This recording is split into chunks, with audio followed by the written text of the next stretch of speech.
Your first comedian was rejected by Abercrombie and Fitch in high school, so he became the poster child for cargo pants and flip-flops. And he wanted me to read this. For all your flooring and carpeting needs, check out Refresh Cleaning Services. Give it up for Gorb Gorbinson, ladies and gentlemen. All right. Thank you, Jeff. It's for all your carpet and comedy needs, but we'll overlook that. How's it going, lab? We're doing great tonight. We're high energy tonight.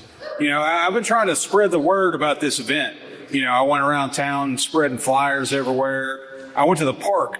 All right, I went to the men's bathroom at Lucy Park. Long story short, I found a fucking glory hole in the bathroom.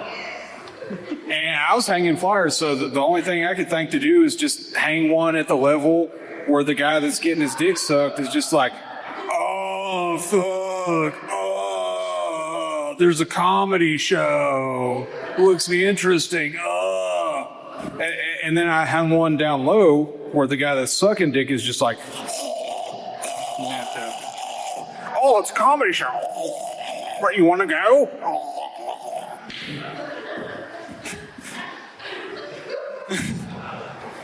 I found out something interesting about myself recently. I burned my mouth on a hot piece of pizza, and I found out I make the same noises burning my mouth as I do during sex. So it's like, oh, hot.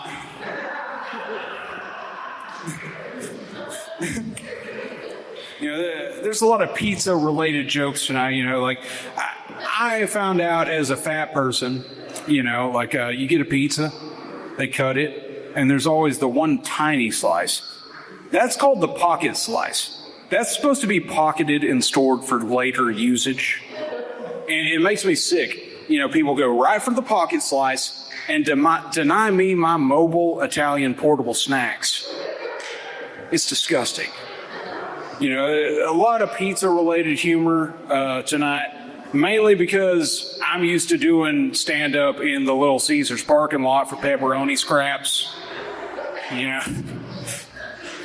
No, but I know a lot about being a fat person. I lost a little bit of weight recently, like 50 pounds. I used to weigh like 350 pounds, you know. And my rock bottom, like you got to hit rock bottom before you get better, right? In any addiction. My rock bottom of being a fat dude was I actually caught myself downloading the Whataburger app on my phone. Like it's not enough that I can just pull up to the drive-thru and see the menu there. No, I need constant hamburger information. It'll be straight from space to my phone at any given instance. I get all excited. You know, like, oh yeah, the app is updating again. And the Chop House Burger is back. I sounded like that because my vocal cords were fatter back then. Like, my girl got with me before, like, after I lost all the weight. And she still doesn't understand why the management staff of CC's Pizza comes out to greet me every time I'm there. They're just like, sir, you should have called beforehand. We could have reserved you your favorite table by the TV. We could get a fresh pot of pasta sauce going, but this will take some time, sir. I hope you understand. I was so embarrassed by that. Like, I was somehow, like, less embarrassed. Like, I would be more embarrassed if I was at, okay, let me put it this way. I would be less embarrassed if I took my girl to a porn shop and the guy knew me there and he was like, oh, you're here for another cum receptacle, right? You're the guy that buys all the cum receptacles, like the little cup that you shove up your ass and collects all the loads from the dudes. I know you're him because you are him.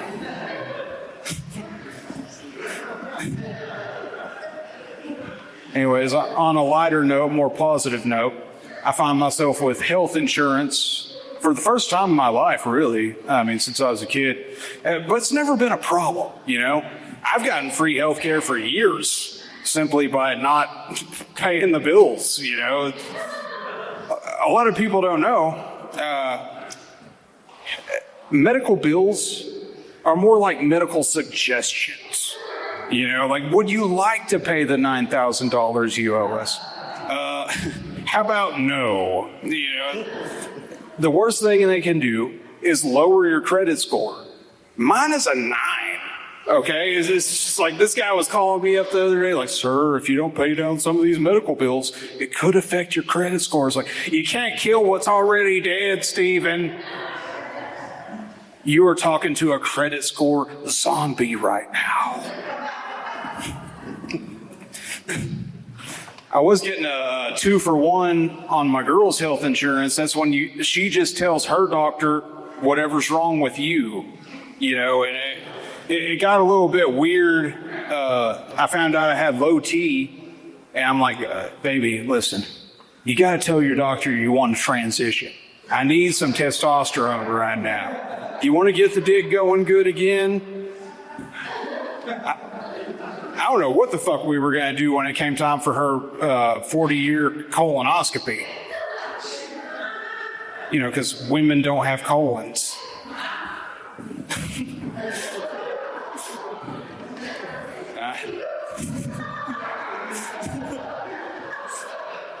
I knew that one would hit.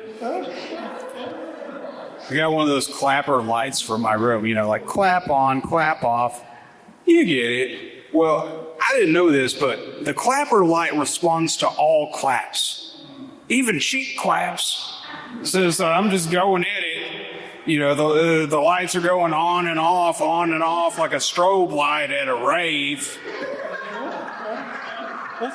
And then my girl's like, oh, and I think the dick's doing a good job, right? Nah, bitch was having a seizure.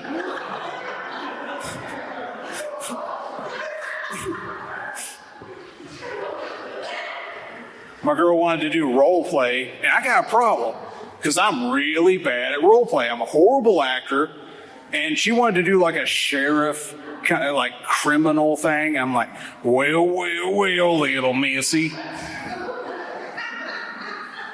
Looks like you got a bounty out on your pussy. Let's see what the reward is. Looks like it's also your pussy.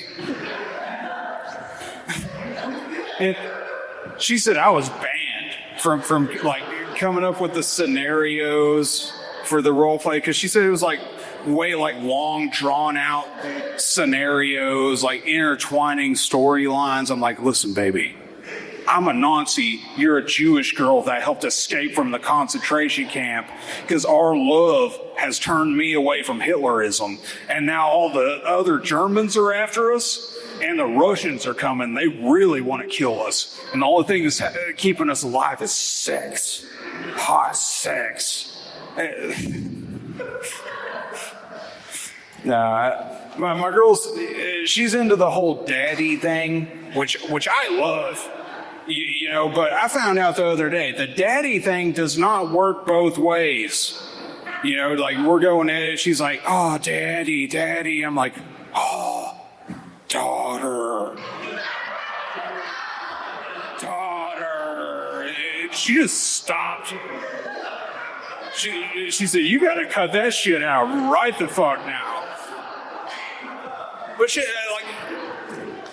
she asked for a daddy, you know, like I just lectured her about proper lawn care for 30 minutes. She wanted a daddy, she found a father.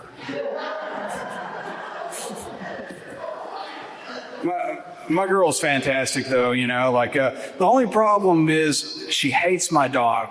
She cannot stand my dog, but I understand it, you know, because he takes my side in all the arguments. Like she'll be yelling at me like, you need to do this. And then I'll hear it out of the corner of the room, never fails. And then something amazing happens. Like all her anger and energy focuses from me to this dog. She starts yelling at him instead of me. I treat this dog like a mob boss treats a guy that's doing prison time for him. You know, I'm sneaking him little treats, through the bars of his cage. I'd like to thank you for the favor tonight.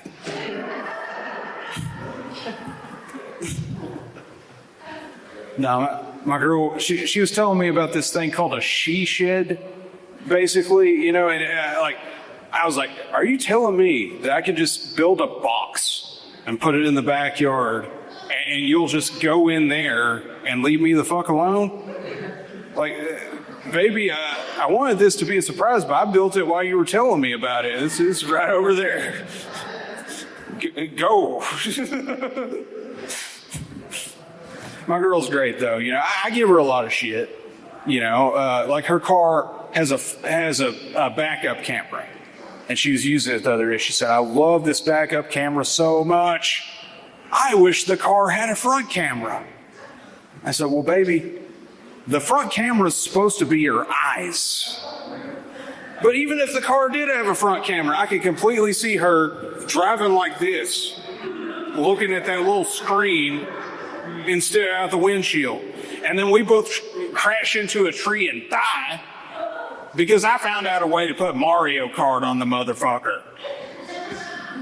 I like to play Wii while I drive. It helps my anxiety, you know. I'm just weaving in and out of traffic like..."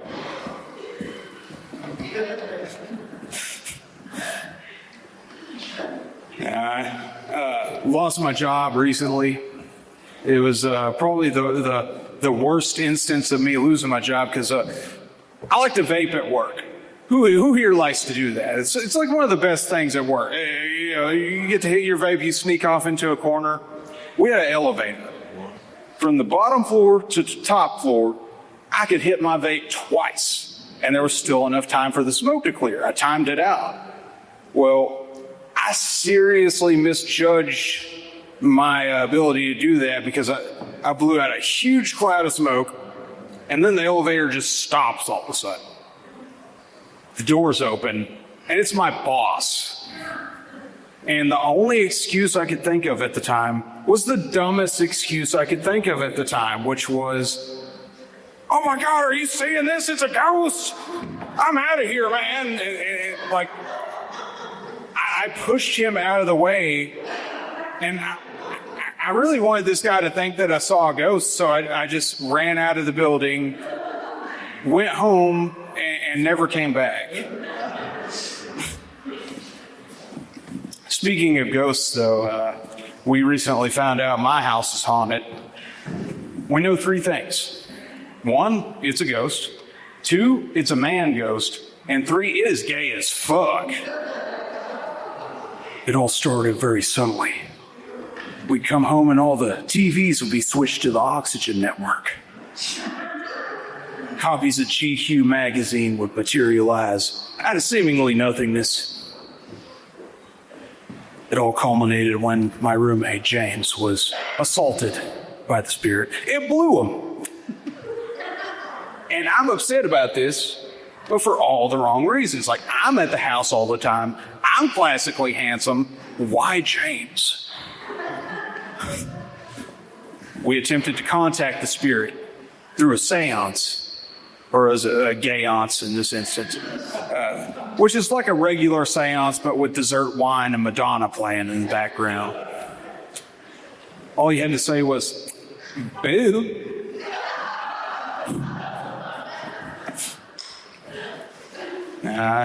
I've come to terms over the years to the fact that I am a hoarder. I'm a registered hoarder because there's an entire room in my house that I cannot access because of all the shit that I've bought over the years. Like, I have 9 copies of Jerry Maguire. I've never even seen that fucking movie. But ironically enough, I went to go sell off some of this stuff at the same flea market I bought it in, right? And I learned something about the flea market. You can sell something for 1 penny, 1 cent USD, and some motherfucker is going to try to argue over that. Like, 1 penny, I can't see it. I'm thinking more 2 paper clips and a dead moth I found in my pocket. That seems reasonable to me. Yeah, a good friend of mine, he just got into a new relationship with this girl. You know, he was kind of telling me about her a little bit. He said she's a witch, though, you know. And I was with a girl that was a witch before, you know, like I was kind of telling him what he's in for. Like I woke up to this chick like burning incense over my head. So naturally I'm like, okay, what are you doing? She said, I'm exorcising the demon that makes you argue with me. So I just kind of ran with it. I'm just like, yes. 'Twas the demon that called you a cunt last week. There are many of us. Let me go get the demon that tells you to clean up after yourself. You stack pizza boxes on top of the trash can instead of taking them out to the dumpster. No, ladies, like, listen, there is way too much pressure by society for you guys to, you know, always be wearing nice things and wearing makeup. It's all bullshit. You're all beautiful, and I love you. But having said that now, guys, we got to wash the fuck out because these women have advanced makeup technology that can turn their face into another fucking face. Like every time I go home with a woman, it'd be like the end of a Scooby-Doo episode. Like, she wasn't hot at all, gang. It was actually Kevin Costner. You know, Velma comes out of nowhere. She was actually using an elaborate system of ropes and pulleys to make it appear as if she actually had an ass. That's another thing we got to worry about, boys. Fake asses. And I'm not talking about what Nicki Minaj has. This is like an ass strap that they put on like underneath their pants. I can only imagine how disappointing it'd be bringing home one of these things. Like you see that ass out on the dance floor, you can't wait to get it home. Then it finally comes to that magic moment. You get her back to the house, get her to the room, the lights go out, you go in for a smack. All you feel is a warm, soft frisbee.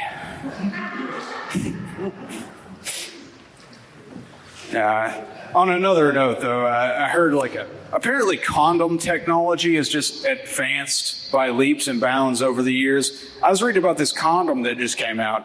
It starts glowing bright red when it senses that somebody has an STD. You know, and I just imagine buying these things, completely forgetting what they do, and then I go to pull out. It's like Darth Vader turned on his lightsaber, like in the dark. You know, okay, maybe Darth Vader's lightsaber is a little too big of a comparison. It's like if Darth Vader turned on his cheese knife because it's small and it curves at the end.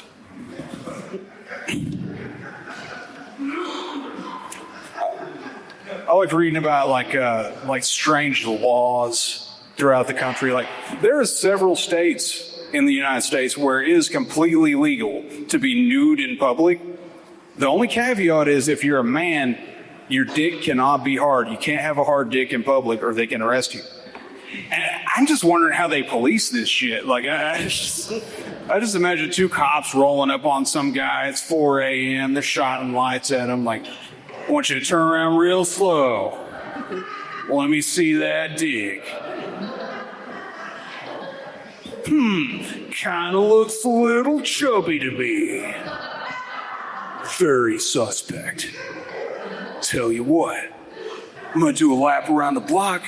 By the time I get back, that thing better be drooping like a windsock that's been dipped in cement.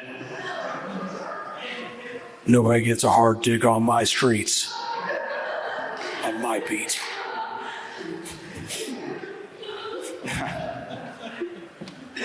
I went to the doctor the other day and I said, you know what? I'm just going to get checked for every fucking thing in the book. And when you ask for that, they give you this long-ass questionnaire to fill out. Like, I want these guys to do a good job. I want these guys to be thorough. So I just answered yes to everything. Like, have you ever had anal sex with and or been a gay prostitute? Absolutely. Have you ever had a blood transfusion prior to 1987? Every day. Have you ever been to the continent of Africa? If so, explain. Well, I was in an anal same-sex relationship as a prostitute in Africa. We were using blood packets from 1987 as lube. And I gave it back to the doctor. He did the most disturbing thing I've ever seen a doctor do. He took the chart and he walked out of the room backwards. And he locked the door behind him. I thought I was going to be in a CDC containment facility after that. Yeah, I was just kidding around about that, but I really did go to the doctor. And I found out my old doctor retired. The new doctor, he's like 26 years old.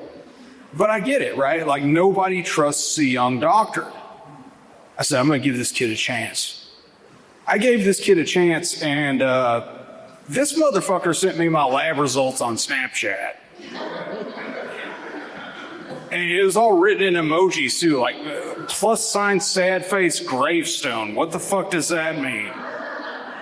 He's like, 100, no cap. You got hepatitis. But I have more of a positive personality anyway, so we're going to turn this hepatitis into happy-titis, am I right? I always wanted to be a doctor. You know, I always thought, like, being a doctor back in the day, it'd be the easiest job in the world. A doctor in the 1800s, just like you show up, like, all right, patient has a fever, throwing up, diarrhea. Do what we do, just throw leeches all over them, see what happens. You know, like, okay, that didn't work. Set him on fire. Okay, that didn't work. He's probably a witch. And you should pay me anyways.